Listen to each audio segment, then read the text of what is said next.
Yahya Sinnar and Mohammed Deif, the two primary objectives that we're looking for in Khan Yunis, that's the brainchild. That is the head leadership there, and taking out them is going to be a major blow to the organization, how it frames itself, how it moves forward, and especially its financing and its logistics.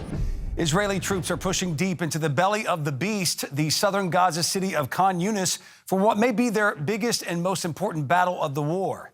The Israelis have said their goal is to eliminate Hamas's leadership in Gaza, and now say they've killed about half of Hamas's mid-level commanders, though the most senior leaders remain at large. We're joined now by Don Bramer, a former official in the George H.W. Bush administration and former naval intelligence officer. Don, thanks again for joining us here on Centerpoint. Thank you, Joe. How are you this evening? Hey, doing well. Don, let's start off with this. The Israeli forces say fighting is the fiercest yet in Khan Yunis, but when the dust settles and clears, how much further will they be toward eliminating Hamas in Gaza? Well, Khan Yunis is probably the second largest city in all of Palestine. It's about 400,000 people living there, and there's an immense just span of tunnels that goes under Khan Yunis, just like in Gaza.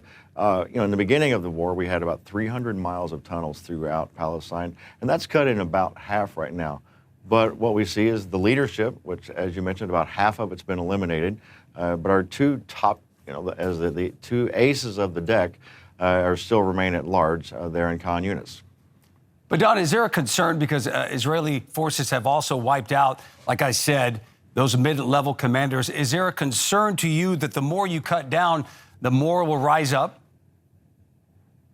Well, anytime you have a snake such as Hamas, there's always going to be new leadership and people looking to make a name for themselves.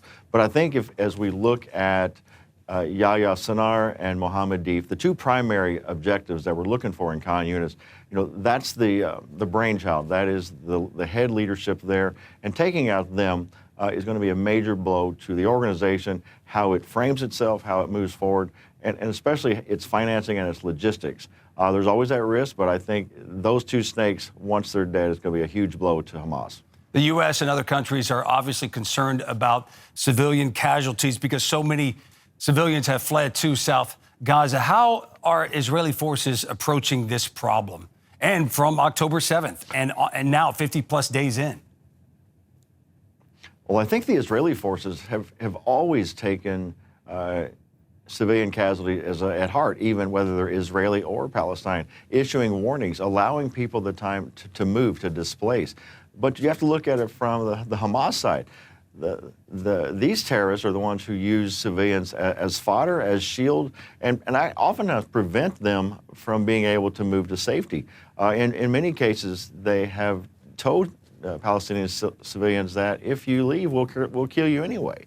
So it's really not the Israelis who are the threat here, is more as their own leadership within Hamas.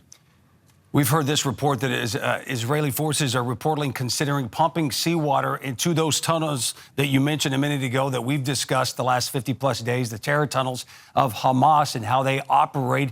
But there is concern regarding the drinking water. So what do you think about that option, and how do you keep the drinking water in Gaza safe? These tunnels have been infected with Hamas for years, and a lot of times, they've weakened the city. When you dig so much a large span of tunnels underneath civilian populations, it causes cave-ins, and I think the seawater, in my mind, would weaken the tunnels so much that you would see collapses across the city, not just infecting the drinking water, but actually, could potentially collapse buildings all the way around.